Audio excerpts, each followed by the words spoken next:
It's been a while since I've seen your face. It's good to be back. I just spent 1 month living in Paris, working for Corona and the Olympics, mainly interviewing top performing athletes and crafting that into branded content for Corona, as they were one of the brands sponsoring the Olympics.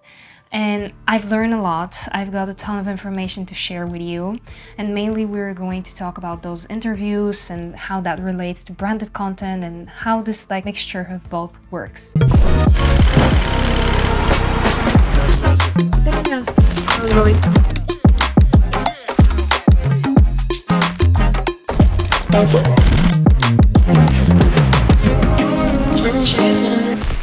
Okay, hopefully you're all settled now. I'm gonna make this video from my sofa because I wanted to talk with you. I mean, I told you we haven't seen each other for a while and I didn't want to put a desk in between us. So hopefully you have a nice snack over there.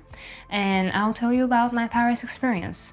But before I begin, I just want to let you know that this video is going to be sponsored by Artlist. They are my friends and they have been supporting this channel for the whole year now, which I'm really grateful for. And I'm sure you know what the platform is doing. I'll touch on that a bit later, but I'm also going to talk about how Artlist specifically helped me with creating this content for Corona that we'll be talking about now. So just keep that in mind, just on the back of your head. Anyway, so first of all, story time. How did I actually end up in Paris working for Corona and the Olympics on such a big platform? And I managed to interview people like Gabriel Medina. I'm sure you've seen the photo everyone was talking about. Then also Chadwick Claw. I was working on the post-production of a Usain Bolt interview. I mean, crazy names that I'm dropping here, especially if you're a sports person, I know. Anyways, so as you know, I've worked with Corona before. 2 years ago, I directed this branded film called One with the Elements that we shot here in Bulgaria, actually. It's one of my favorite pieces by far. But this time, actually, I was contacted through an agency, which was hiring filmmakers who are multi-talented in a couple of areas and, could help out with Corona's content strategy. So they are working together with the Olympics in order to create content around the athletes and also around their product and doing some activations in Paris itself. I was there for a month. There were about 100 people from Corona working 24/7. A lot of cool people over there. I'm, glad that I managed to experience that and basically see how a brand operates from the inside, so that I feel like now I can give you so many insights and hope that this is interesting to someone out there. After the first week, the fun began. And since I have more experience as a director and I'm good with documentaries and stories, I was given the tasks to do the whole creative behind the series. Basically, we would have a very short window with those athletes to interview them, to shoot some B-roll content, and then in the same day, create the final deliverable that all of those departments from Corona need to approve before it goes live on their Instagram. So basically my task was to find out as much as possible about the athlete. Then I already know a lot about Corona and kind of, intertwine those, meet in the middle and create something that works for Corona, but then also is true to the athlete. So tip number one when it comes to interviews is really proper research. I mean, you're probably honestly, but yeah, I've met too many people who just want to wing it and they sit in front of the person that they need to interview and they're kind of lost because it's not enough to have conversation skills. You need to know on a really deep level about this person and what do you want them to share with you. I had 20 minutes for every interview, which is so short because the final deliverable should be around a minute and a half. So really, if you think about it, cutting all of the nice pieces out of a 20-minute video it's kind of long, but it's also, I think, the sweet spot because you get them talking in the middle and this is when, the good parts start. So after you have done your research on the day of the interview, do make sure to spend at least 5 minutes with your interviewee and make them feel comfortable, before they sit in front of the camera. just start asking them questions, see what they're excited about. For example, about Evie, she had a blog, so I read a bunch of articles that she had posted over there, and it turned out that she's an avid traveler. So I was like, is this like your first time in Paris? What are you enjoying the most? Is there, you know, something that you really want to do? And she shared a couple of things that she really wanted to do in Paris. And when we sat, you know, to do the interview, she was, you know, feeling a bit nervous. And this was the first question that I asked her. I mean, I was like, you told me that you wanted to do this and that.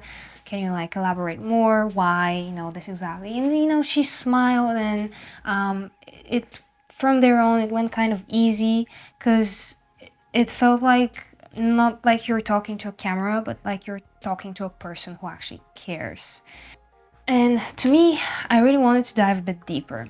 Now, this is, I guess, where the meat of the story is, how you know, not only like conduct an interview for a documentary. I mean, yeah, we can ask them how they started, why are they so passionate about it, what were their challenges, all of that, which is amazing. Also, probably one of my favorite questions to tap into when it comes to like feelings and emotions. I like to ask them to walk me through a moment inside your body, inside your mind. What were you feeling like? Can you walk me through all of that? And I would just ask them to, you know, tell me like about the water on their skin. If this was like, I don't know, cold, or how it felt, then what were they seeing? What were they thinking? Their families in the crowds, were they hearing that? I mean, you know, just trying to tap a bit more deeper than, you know, the what questions and the why questions. I want to talk about the feelings, the inside. Anyways, this is all great, but now my task is to actually make this branded. How do I make it work for the brand that is Corona? How do I make this athlete story feel like it really aligns with Corona, and, you know, vice versa? I did spend quite a lot of time, you know, in that newsroom, and being that I've worked with Corona before, I've written so many briefs about the brand, what they care about, which is, you know, basically being outdoors, definitely. They are all about, you know, that summer feel, the golden light, the ocean, recharging, reconnecting with nature. So I tried stepping on all of that. And since for this campaign we knew that golden moments is, you know, the whole slogan that we need to go around, we would ask the athletes what their golden moment in nature is, and ask them, you know, to describe maybe like family gathering, or even Chad, because he's from South Africa, and he was telling me how much he likes, you know, grabbing like a surfboard, going in the ocean, just like paddling around. And I was like, oh my god, like, this is amazing. I don't even have to, you know, guide them into that direction. It's authentic. It's just making really a ton of research of the person you're talking to, and then the brand that needs to be involved. Also, maybe if they don't mention the brand, you know, in the very beginning, or if you're not asking them something related to, let's say, this gold moment experience. For example, Corona had this activation at the Olympic Village where they had, I think, like a bar where they were basically gathering the athletes around, giving them Coronas, and you can also engrave your own golden bottle with something that's a quote, let's say, that's unique to you.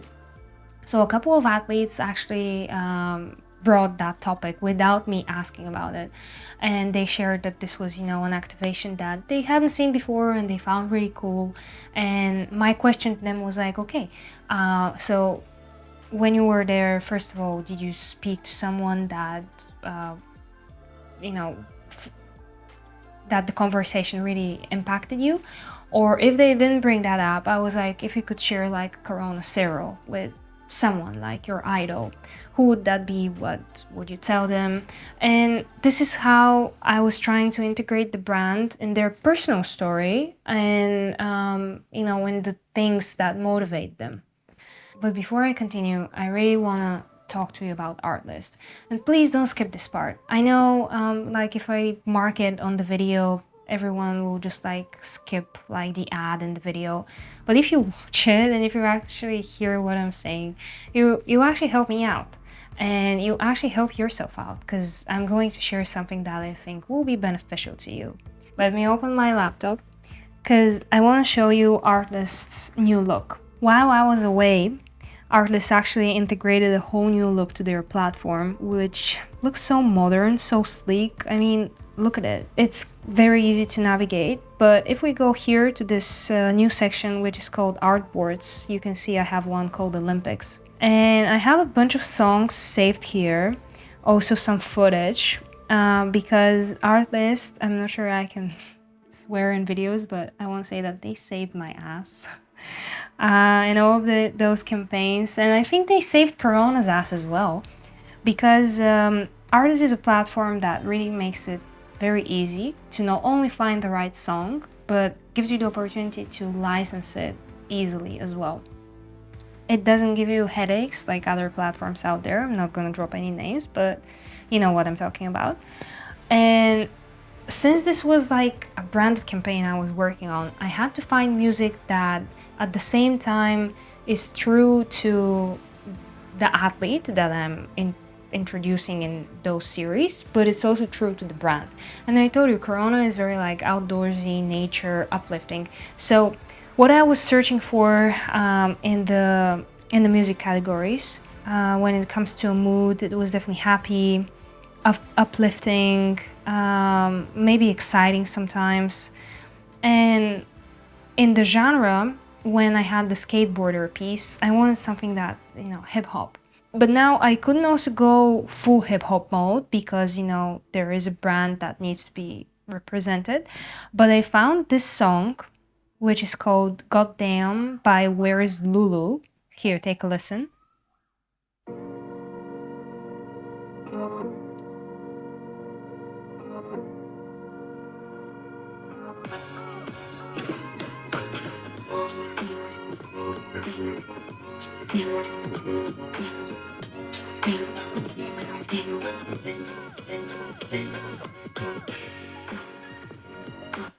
And I just listened to that and I was like, that's it. Eu, como atleta olímpico, eu tenho a oportunidade de representar o meu país e também representar a nova geração. Eu sou o Kelvin Hoffler e eu sou skatista profissional. I picked that song before actually going to the Louvre and making the interview, because you can imagine this like mixture of skateboarding at the Louvre and then, you know, with Corona and Kelvin and this music, I don't know, it really felt like the right choice. So I went with that song and it was approved by Corona, it was liked, you know, online. And I'm telling you, the best thing about Artlist is that you can find everything there. I really think that if you're creating online content, Artlist is the way to go. You can use my link in the description that really supports me as well. And I'm sure that you're going to find the right tools to elevate your productions and the online content you're putting out. I think my last advice that I want to give you is to really go out and shoot. And also a bonus one, don't focus your video on one topic only. First of all, I think my experience in Paris was kind of like camp, because I really had to be crazy fast in the output of those contents. And it showed me that, okay, if I only have a camera and if I ask a friend to, you know, go out, shoot some skate, maybe do their interview, how, you know, they got passionate about skating in the first place. And I can create something like that every day. I mean, honestly. And if you really want to tap into filmmaking, I think the thing that you should be doing is actually going out and creating. And it can be easy. I mean, don't overcomplicate the process. I'm telling you, I was interviewing top Olympic athletes for a brand like Corona, so the pressure was on. But the moment I was like, okay, let's just think of that video as it's like a passion project of mine. I was doing the research, doing the work that needs to be done, asking the right questions, not staring at my phone and like just taking question after question. I was there, I was actively listening to the person I was interviewing and actively thinking, how can I introduce the brand authentically into all of that? So really, this is my biggest advice, you know, just doing it. The more experience that you gather, the better you're going to be, and really just constantly putting work out there, like on social media, is going to get you seen. I actually got that job through an Instagram DM. I mean, believe me if you want. Something that I want to leave you with, and it's to actually, like, when you're making a story, forget what you know. Like, forget about your research and what you know about that person who you're making the story about, because your audience, they don't know that. You have to give them a fresh look into this person's lives and career or whatever you're focusing your story on. And even if you want to focus on, let's say, their professional journey, you have to show who they are as a person as well, so that the audience can get the full picture and actually relate more with the person that you're showcasing. And it's the same with branded documentaries. You have to take a deeper look into not only your character, but also the brand, and kind of incorporate the brand as a character in its own. And then once you have that mix, once you start thinking, okay, how would that brand behave in that certain environment, and kind of start visualizing that in your head, like picturing them as a character, then it's easier to incorporate it, to integrate it into a certain piece of content in an authentic way. Okay, I feel like this video is way too long now. I have no idea. I need to edit now. But I really hope that you found something for you in here that got you inspired, that moved you, or you were like, oh, I didn't know that. Sounds easy, but I hadn't thought about that. So hopefully you found something helpful in here, and I'll see you in the next one. And don't forget to check out my friends at Artlist.